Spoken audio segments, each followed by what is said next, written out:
Hello అందరికీ welcome back to my channel Salma Nabi natural talks. Hi, ఎలా ఉన్నారు? మళ్ళీ నేను ఒక మంచి రెసిపీ తోటి మళ్ళీ మీ ముందుకు వచ్చేసాను. ఈ రెసిపీ గురించి మాక్సిమం అందరికీ తెలిసే ఉంటుంది. ఇది మా ఆంధ్రాలో అయితే ఫేవరెట్ అండ్ స్పెషల్ రెసిపీ కూడా.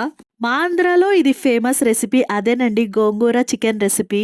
దీని టేస్ట్ ఎలా ఉంటుంది తెలుసా? నోట్లో పెట్టుకోగానే పుల్లగా, గొంతులో దిగుతా ఉంటుంటే ఘాటుగా, అంత టేస్టీగా ఉంటుంది ఈ గోంగూర చికెన్ రెసిపీ. అండ్ మరి ఇంక ప్రాసెస్ ఎలా చేసేయాలో చెప్పేస్తాను. నేను దీనికోసం గోంగూర ఒక కట్ట తీసుకున్నాను.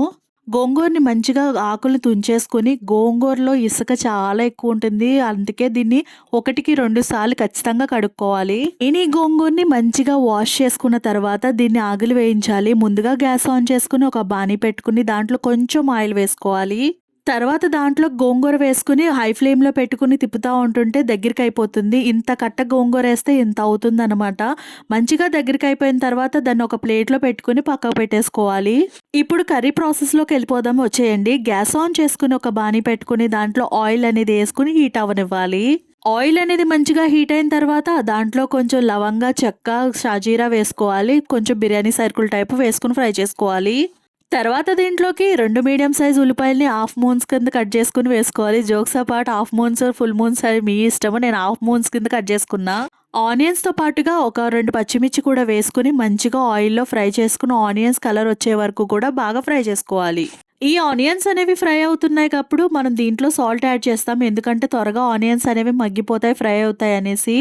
దీంట్లో సాల్ట్ యాడ్ చేసుకుని మంచిగా హై ఫ్లేమ్లో పెట్టుకుని ఫ్రై చేసుకుంటా ఉంటుంటే కొంచెం కలర్ మారుతాయి. కలర్ మారిన తర్వాత దీంట్లోకి ఒక 1.5 స్పూన్ అల్లం వెల్లుల్లిపాయ పేస్ట్ అది వేసుకున్న తర్వాత ఒకసారి మిక్స్ చేసుకుని బాగా ఫ్రై అవ్వనివ్వాలి. ముందుగా ఆనియన్స్ అన్ని కూడా ఫ్రై అయిపోయిన తర్వాత చికెన్ తీసుకుని, నేను అక్కడ 1/2 kg చికెన్ తీసుకున్నాను. ఈ చికెన్ ని మంచిగా వాష్ చేసి ఆ చికెన్ ని ఆ కుక్కర్ లో వేసుకుని మంచిగా ఫ్రై చేసుకోవాలి.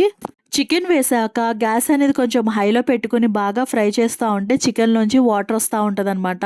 ఆ వాటర్ అంతా కూడా ఇంకిన తర్వాత దీంట్లోకి ఒక చిటికెడు పసుపు యాడ్ చేసుకోవాలి. పసుపు యాడ్ చేసుకోవడం వల్ల చికెన్ అనేది నీసు వాసన అనేది రాకుండా ఉంటుంది. తర్వాత దీంట్లోకి మీ స్పైసీకి తగినట్టుగా కారం కూడా యాడ్ చేసుకోవాలి. ఇక్కడ నేను కారం వచ్చేటప్పటికి 2 స్పూన్స్ యాడ్ చేసుకుంటున్నాను, ఎందుకంటే గనక గోంగూర పుల్లగా ఉంటుంది కాబట్టి ఆ పులుపుని డామినేట్ చేయాలంటే కొంచెం స్పైస్ ఎక్కువగానే ఉండాలి. అందుకు నేను 2 స్పూన్స్ కారం వేసుకున్నాను. అలాగే 1 స్పూన్ ధనియాల పౌడర్ కూడా యాడ్ చేసుకోవాలి. మొత్తం మసాలాలన్నీ కూడా చికెన్ కి పట్టేలాగా బాగా గరిట పట్టుకుని బాగా మిక్స్ చేసుకోవాలి. ఇప్పుడు హై ఫ్లేమ్ లో పెట్టుకుని బాగా మిక్స్ చేసుకోండి. మసాలాలన్నీ పట్టేలాగా చికెన్ బాగా మిక్స్ చేసుకున్న తర్వాత దీంట్లోంచి వాటర్ వస్తుంది చికెన్ లోంచి. ఆ చికెన్ లోంచి వాటర్ అంతా ఇంకిపోయిన తర్వాత దీంట్లోకి 1 గ్లాస్ వాటర్ అనేది యాడ్ చేసుకోవాలి. 1 గ్లాస్ వాటర్ అనేది యాడ్ చేసుకున్న తర్వాత ఒకసారి మంచిగా మిక్స్ చేసేసుకుని పైన కొంచెం కొత్తిమీర చల్లేసుకుని కొంచెం సేపు మంచిగా ఉడకనివ్వాలి. ఈ చికెన్ అనేది ఒక 50% ఉడికిన తర్వాత ముందుగా గోంగూరని ఫ్రై చేసి పెట్టుకున్నాం కదా, ఆ గోంగూరని మిక్సీలో వేసుకుని ఒక్కసారి మిక్సీ తిప్పుకుంటే కొంచెం పేస్ట్ లాగా అవుతుంది. ఆ గోంగూర పేస్ట్ ని చికెన్ లో వేసేసుకుని కొంతసేపు మగ్గనివ్వాలి. తర్వాత దీంట్లోకి 1 స్పూన్ గరం మసాలా కూడా వేసుకోవాలి. నేను వేసినట్టు వేయకండి, మీరు వేసుకోండి. 1 స్పూన్ గరం మసాలా వేసేసిన తర్వాత ఉప్పు, కారం అన్ని కూడా చెక్ చేసుకున్న తర్వాత కొంతసేపు సిమ్లో పెట్టి మగ్గించుకుంటే ఆయిల్ అంతా కూడా కూరలోంచి పైకి తేలుతుంది. అంతే, కర్రీ అయిపోయినట్టే. ఎంతో టేస్టీ గోంగూర చికెన్ రెడీ అయిపోయింది. ఈ వీడియో మీకు నచ్చినట్టయితే ప్లీజ్ సబ్స్క్రైబ్ చేయండి, షేర్ చేయండి, లైక్ చేయండి.